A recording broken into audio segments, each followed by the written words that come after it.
Hello and welcome to my channel. That feels so weird to say. I've literally always wanted to start a YouTube channel, but just never had the confidence to do it. Actually, fun fact, me and my friend once did when we were younger, but that's a story for another day. But I thought I'd start off my first YouTube video doing a budget with me, just because it's quite fitting, just because it's the start of the month anyway, so it's quite fitting. And to be honest with you, I just want to get used to the format and filming and stuff. But my name's Sean. I started posting online when I was on maternity leave really, and I was actually in a really bad place financially, the worst financial position I've ever been in. I was in debt due to maternity and also a little bit of bad spending habits as well. And I was honestly getting to the point where I just felt so low, if I'm being real, because it just felt oh my god, how has this happened to the point where I can't even afford to take the kids outside. That's how bad it got. But it was also the frustration of more the society we're in terms of it not being set up to support parents very well. But anyway, that's a little bit of background. But I've since paid off all of my debt, built an emergency fund, and now continuing to side hustle where I can, budget, get better with my finances. I've even started investing, which I'm really excited about. And overall just get better with my money in general. And I'm also trying to side hustle a house deposit as well, so that we can eventually get ourselves on the property ladder. And I also love sharing everything that I've learned with you guys, not only because it helps me and helps to keep me accountable, and also you guys have shared a lot of tips with me, but I also love to share what I've learned with you guys in hopes I can help some of you guys out as well. So anyway, let's get into my first video and do a budget with me. Also, thank you to everyone that's subscribed already. I'm oh my god, I've actually got subscribers. It's so really exciting. So thank you very much to everyone that's subscribed already. Feels so weird saying it. I've also been trying to film a vlog as well. Also, I've realised I'm just chatting absolute wham right now, not actually doing the purpose of the video. But I've been filming little bits here and there to do a vlog as well. And my daughter's been wanting to be in them. Obviously, I keep my kids offline, but I let her film with me. I'll just keep them clips separate and keep them into a folder just for her. But it's just so cute, and she's subscribe. But let's get into our budget for August. Let me just open my spreadsheet.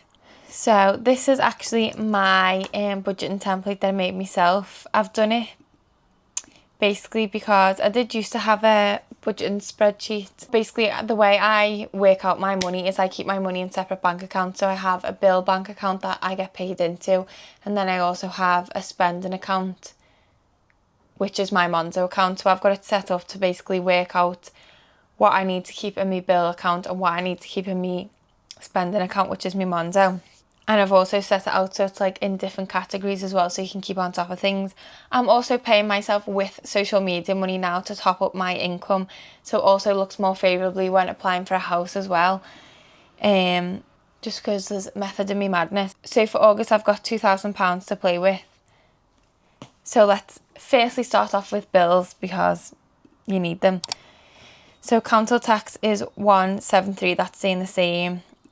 Energy is 186. I'm actually using less, so I've recently just swapped providers. So I use a service called Nouse, and it finds cheaper bills for you. And I've recently just changed my bill to a cheaper one, and the rates are much cheaper. My amount is still 186, but basically I've got loads of credit in it now because I've got quite a bit of credit, so this will allow me to continue having credit, which will be good, especially going into the winter months. Water, the same, 82. I just think the prices are ridiculous, especially for the size of the flat. But anyway, whatever it is, what it is. Subscriptions is £86. So this is Netflix and Disney Plus. What else do I have? Oh, a coffee subscription. So I get my coffee on subscription. It's cheaper. And that's £24 a month, and it lasts us the entire month. And then I've also recently started using Skin and Me as well. It's a skincare, personalised skincare, so that's why that's £86, in case you're holy crap, why is that so much? My phone bill is £10, staying the same. Car insurance is £33. I actually round my money up, so they're actually a little bit less than this, but I like to round up. Childcare is going to be a lot less this month because obviously because of summer holidays and also with the government, the 20% tax-free childcare. So that's a little bit less, which is nice. Clubs and classes as well, that's going to stay at 50. It is more expensive, but again, it's summer holidays, so a lot of the classes aren't on, and I actually use their child benefit to help pay towards their clubs and classes, but basically I pay for it out of my money, and then with their child benefit, put it back into their pot. And then household, that's getting 50 because we've got a few things on Amazon, subscribe and save. So toilet roll, cat food. I can't remember off the top of my head, but there's a few things. So I like to put £50 towards that. It doesn't always cost £50 each month, but if I keep it like rolling in there, we should be good. Then moving on to my like spending pot, so my Monzo money. I put £200 in for groceries. I put that in there. I still class that as a bill, but I keep it in my spending pot. So that's my half. Then petrol is £65. Fun money, we're doing £200. That's for like anything we do day to day, like an ice cream out, I don't know, things day to day. The gym is actually very expensive, so I have personal training sessions, and that is £100, which is a lot. But it's pretty much the only thing that I do for myself. And I actually only started doing them this year because prior to this I absolutely couldn't afford it.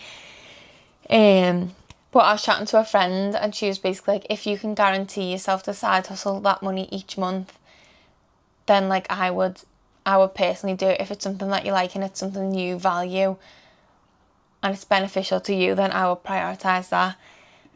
And it was that made me think, okay, like actually I will, because otherwise there's literally nothing else. And I was like, that's such a good way of looking at it. And health is wealth. And I know I could definitely go to a gym and do it a lot cheaper, but for one, I don't really know what I'm doing. I probably would a little bit more now, definitely, but for two, that keeps me accountable because I'm like paying someone to be there, and I have a like set time that I need to be there. If I just have to rely on myself to get to the gym, I'm not going to do it. So anyway, that's that for this month. And then into savings and investment. So my emergency fund, I'm trying to like rebuild at the minute. So I'm going to be putting £100 into that. And hopefully over the next 2 months, I'm hoping to have it like built up to my like minimum, which is £1,000. Next is the big one, which is a house deposit. So I've been putting £340 in each month, because that way, by the time it comes to the next tax year, I'll have maxed out my LISA and I'll get the maximum £1,000 top up from the government to take the £4,000 up to £5,000. And currently we're like on good track for that, so that's good. Savings, nothing. Trading 212, which is my investment, I'm going to put £30 in. And then Monzo investments, I absolutely love.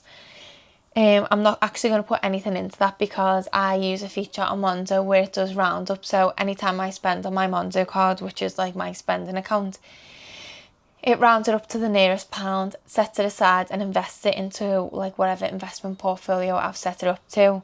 And from doing that, I've literally been able to invest like £80 or £90, I think it is. So I'm going to keep that as it is for now, whilst I'm like prioritising an emergency fund and obviously a house deposit. And then next I can see I've got £185 left to budget, so we're going to go into the savings pot. So firstly, I'm just going to start off with car insurance. Put £25 in. There was actually £200 in there, so that makes already, so I've got £75 left to save up until I get to my goal of 300, because my yearly car insurance should be around £300. I've never ever actually been able to do it like this before, but I'm trying to do it this way because if you pay it off in just one lump sum, it actually becomes cheaper and you get a discount compared to like paying it monthly, which is annoying. But so that's why I'm like trying to save up that money, and then that way next year, instead of me having to pay monthly for my car insurance, which is £33, and then setting aside £25 a month as well for car insurance, I'll just be doing the one. I'll just be setting aside the money for the yearly amount, so it'll be less overall. Birthdays, I'm going to be putting £50 in because there's a couple of birthdays that are coming out of August budget, and it's also my son and my partner's birthday coming up in the next few months, and I'd like to like start saving a bit there. Then it's saying I've got £110 and I don't know where. Self-care, I'm actually be going and then self-care, I'm actually going to be putting £65 in because I really want to get my hair cut. I've been dying to get a cut for the last couple of months, but I just haven't had like the money to prioritise for it because there's been loads of other things that have been happening. And then also I've run out of loads of things like moisturiser, face wash, deodorant, shampoo, conditioner, all them kinds of things, and they add up quite quick. So I'm going to put 65 into that. And then I've got £45 there. I might leave it at 20 and put £25 into something else.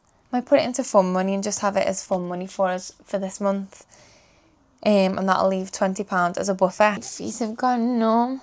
God, my feet have literally gone numb. I've been sat there that long. And that's everything budgeted for August. And the way I've set it out, so basically my bills will stay in one account and I've got it here. That's exactly the amount I need to save and like keep in that pot. And then I've got 730 is what I need to move over to my Monzo account to put into all my separate pots that I have for me money. And that way it just helps me to keep accountable. I know I've got money for each of the things that are coming up within the month or like within the near future. And that way it helps me to not overspend, because for me personally, I know for a fact that if I just had that like £730 in one account, like just in one lump sum, I'd think I was rich and I'd just go spending. So that way separating the money out like that just helps me to avoid overspending. So that is everything. I do actually sell this budget and spend spreadsheet if anybody watching this would like to get it. It's linked in my like sensor on my bio. I don't know what it's called on YouTube. But that's how I'm budgeting for the month of July. Let me know in the comments below what kinds of videos you'd like to see from me, because obviously I'm very much getting started with this. I'd love to be as helpful as I can, whilst also hopefully being, I don't know, a little bit entertaining in terms of like, I don't know, like a little online friend. But yeah, let me know what kinds of things you'd like to see from me. Thanks for watching my first ever video, and I'll see you in the next one.